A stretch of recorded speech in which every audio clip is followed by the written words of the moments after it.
हमने एक free consultation का ऐप बनाया है। उस ऐप का नाम है स्वराज्य आयुर्वेदिक ऐप।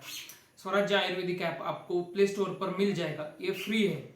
इसे तुरंत जाकर डाउनलोड कीजिए। इसका फायदा क्या होगा कि आप कभी भी आपके बीमारी से रिलेटेड, आयुर्वेदिक एलोपैथिक औषधि से रिलेटेड, अगर आपको कोई भी हेल्थ इश्यू हो, उससे रिलेटेड कोई भी प्रश्न आप मुझे पूछ सकते हैं। मैं आपको झट से उसका जवाब दूंगा। नमस्कार, आप देख रहे हैं my doctors advice Hindi channel. मैं आपका health advisor doctor Mahadik. Central government ने अभी पूरे देश में हाई अलर्ट जारी कर दिया है और पूरे स्टेट गवर्नमेंट को प्रिकॉशन लेने की सलाह दी है। क्योंकि क्या कारण है इसका कारण है H3N2 virus, H3N2 influenza virus. अभी 1 महीना हो गया, 15 दिन हो गए लगभग। इसकी जो पूरा फैला हुआ है ये वायरस, H3N2 वायरस पूरे फैला हुआ है। सर्दी खांसी बुखार के जैसे उसका लक्षण हो रहे थे, लेकिन क्या हो रहा है अचानक से कि 2-3 दिन में इसकी वजह से 2 लोगों की मौत हो गई। इससे पहले कभी भी H3N2 वायरस की वजह से दो लोगों की या फिर किसी की भी मौत नहीं हुई थी, लेकिन अभी क्या हुआ है कि 2 लोगों की इसकी वजह से मौत हो गई। इसी वजह से सेंट्रल गवर्नमेंट पूरा हाई अलर्ट पर है और हमें भी सावधानी बरतनी चाहिए। तो आज के इस वीडियो में हम देखेंगे कि H3N2 वायरस के सिम्टम्स यानी कि लक्षण कौन कौन से होते हैं या कैसे फैलता है, इसके ट्रीटमेंट कौन कौन से है और इससे बचने के उपाय क्या क्या है। तो चलिए वीडियो शुरू करते हैं। फेब्रुआरी माह के शुरुआत से ही हमारे यहाँ देश में H3N2 इन्फ्लुएंजा के वायरस के पेशेंट पाए जा रहे थे। सर्दी जुकाम जैसा होता है उसकी ही साथ थी। लेकिन क्या हो रहा है कि मार्च की शुरुआत होते होते यह जो वायरस है पूरा देश में फैल गया और हर एक राज्य में, भारत के हर एक राज्य में, हर एक गांव में इसके पेशेंट पाए जाने लगे। आपने ऑब्जर्व किया होगा कि आपके घर में सभी को तो 1 महीना, इस 1 मंथ के अंदर अंदर सभी को तो एक भी पेशेंट आपके घर का कोई भी छूटा नहीं होगा कि उसे सर्दी खांसी बुखार यह सिम्टम्स नहीं, ये लक्षण नहीं दिखाई गए। हर एक को तो दिखाई गई है ये लक्षण। आपके अड़ोस पड़ोस में, आपके फ्रेंड सर्कल्स में बहुत ज्यादा पेशेंट अभी बीमार है। किसकी वजह से? ये पूरे पेशेंट है H3N2 के पेशेंट है। तो सबसे पहले आपके मन में यह प्रश्न होगा कि इसके लक्षण कौन कौन से।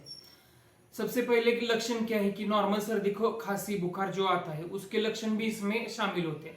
नॉर्मल सर्दी खांसी के लक्षण कौन कौन से होते हैं? नाक से पानी आना, सर्दी आना, जुकाम आना, खांसी आना, गले में खिच होना, सिर दर्द होना, बदन दर्द होना, नाजल ब्लॉकेज होना, ये जो पूरे लक्षण है ये भी इसमें पाए जाते हैं। इसके साथ साथ इसके कुछ खास लक्षण है, वो अब हम देखेंगे। इसका डिफरेंशियल डायग्नोसिस कैसे किया जाता है, तो इसमें एक खास लक्षण होता है कि टेस्ट को हम कौन सा भी चीज खाएं, कौन सा भी चीज पे उसकी टेस्ट नहीं लगती। हम क्या खा रहे हैं उसको समझ में नहीं आता, टेस्ट लेस हो जाता है ऐसा पूरा।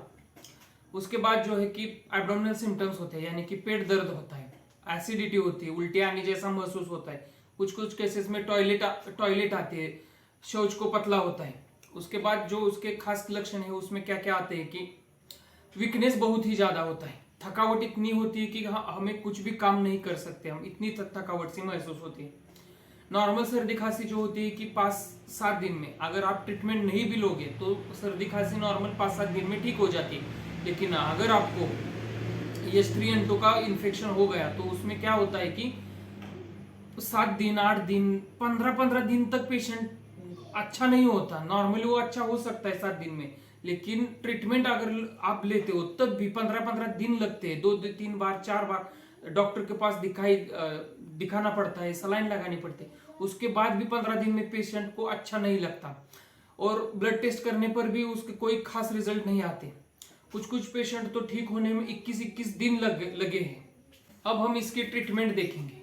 इसके तो कोई खास ट्रीटमेंट नहीं है और गवर्नमेंट ने हमको बोला भी है कि कोई भी बहुत ही बड़ा एंटीबायोटिक का कोर्स भी हम नहीं दे सकते, क्योंकि उससे रेजिस्टेंस भी आ सकता है। तो इसके लिए आपकी जो है सिम्टोमेटिक ट्रीटमेंट आपको दी जाती है। इसका मतलब बुखार आए तो बुखार की दवा, नॉर्मल सर्दी खांसी में जो औषधियाँ दी जाती है वही दी जाती है। लेकिन आपके लिहाज से क्या बहुत ही ज्यादा इंपॉर्टेंट है कि आपको, अगर कोई भी आपके घर में पेशेंट है या फिर आपको ये लक्षण दिखाई दे तो आपको तुरंत ही जाकर डॉक्टर को दिखाना पड़ेगा। डॉक्टर जो ट्रीटमेंट लेंगे वो आपको पूरी तरह से फॉलो करना पड़ेगा, उसका कोर्स ही करना पड़ेगा और जो वो बताते हैं उसका पूरी पूरी तरह से आपको फॉलो करना पड़ेगा। उसके बाद स्ट्रिक्ट बेड रेस्ट बहुत ही ज्यादा इंपॉर्टेंट है। स्ट्रिक्ट बेड रेस्ट और ज्यादा से ज्यादा तरल पदार्थ, लिक्विड पदार्थ लेना महत्वपूर्ण है। तो ये किसके लिए हानिकारक हो सकता है? ये नॉर्मली तो है कि इससे कभी भी मौत नहीं हुई थी इससे पहले, लेकिन अभी जो 2 केसेस पाए गए हैं कि H3N2 की वजह से मौत हो गई है, तो ये किसके लिए इंपॉर्टेंट है कि किसको ज्यादा सावधानी बरतनी चाहिए? सबसे पहले जो क्या है कि हार्ट के पेशेंट, जिनको बीपी है, शुगर है, अस्थमा, दमा के पेशेंट, किडनी फेल्यूर है, कैंसर की जिनकी ट्रीटमेंट है, उनको क्या करना पड़ेगा कि आपको जल्दी से जल्दी जाकर डॉक्टर को दिखाना पड़ेगा। और सांस लेने में तकलीफ होना इसका सबसे महत्वपूर्ण लक्षण है। सांस लेने में तकलीफ होना, अगर सर्दी खांसी के साथ साथ आपको सांस लेने में तकलीफ हो रही हो तो आपको जल्दी ही अस्पताल में जाकर एडमिट होना पड़ेगा।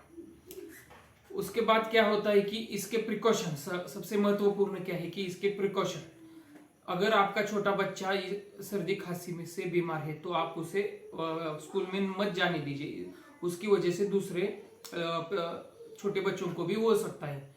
आपको क्या करना पड़ेगा कि हम क्या करते थे जब कोविड-19 की सिचुएशन थी, तब हम सैनिटाइजर से हाथ धोते थे, मास्क लगाते थे, भीड़ भाड़ वाली जगह पर नहीं जाते थे। वो जो पूरा है प्रोसेस आपको इधर आप अभी से फॉलो करना पड़ेगा। उससे क्या फायदा होगा कि H3N2 के जो केसेस भारत में बढ़ रहे हैं वो हम कंट्रोल में रख सकते हैं।